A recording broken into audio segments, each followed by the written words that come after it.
Mr. Speaker, the economic engine that pulls along the economic train of prosperity in America is being derailed. America's entrepreneurs, America's small business men and women are this country's economic engine. They are the backbone of our economy. They create most of the new jobs here in America. Mr. Speaker, they have waited long enough for the so-called stimulus to kick in. In fact, they've been waiting far too long. Mr. Speaker, where are the jobs?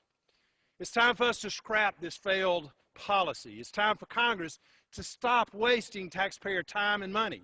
It's time to give a real jolt to the economy and stop taking so much through high taxes and more debt. Mr. Speaker, I introduced H.R. 4100, the Jobs Act, to do just that. My bill, the Jumpstarting Our Business Sector, or Jobs Act, is a common sense and simple approach. It provides a 2-year moratorium on capital gains and dividend taxes. Two taxes which directly inhibit or derail a business's ability to reinvest their revenue into creating new jobs. It reduces the two lowest tax brackets by 5%. It cuts the payroll tax rate and the self-employment tax rate in half for 2 years. Additionally, it reduces the corporate tax rate by 10% for 2 years. In fact, the United States already has the second highest corporate tax rate in the world. It's incredible that our economy has prospered for this long under such an extraordinary tax burden.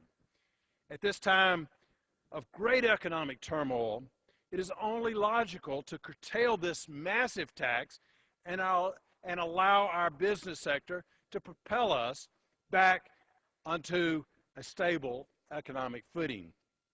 And finally, just as important, my Jobs Act recoups any and all of unspent stimulus dollars, putting them to work instead of toward waste.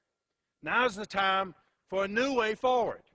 For 11 months, the so-called stimulus has been tried and tested. Unfortunately, it has failed.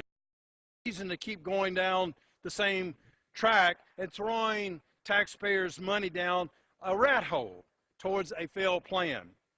And there's certainly no reason to keep sending money into Georgia's imaginary Georgia congressional districts, 00, 27, 86, or any others that the government's identified.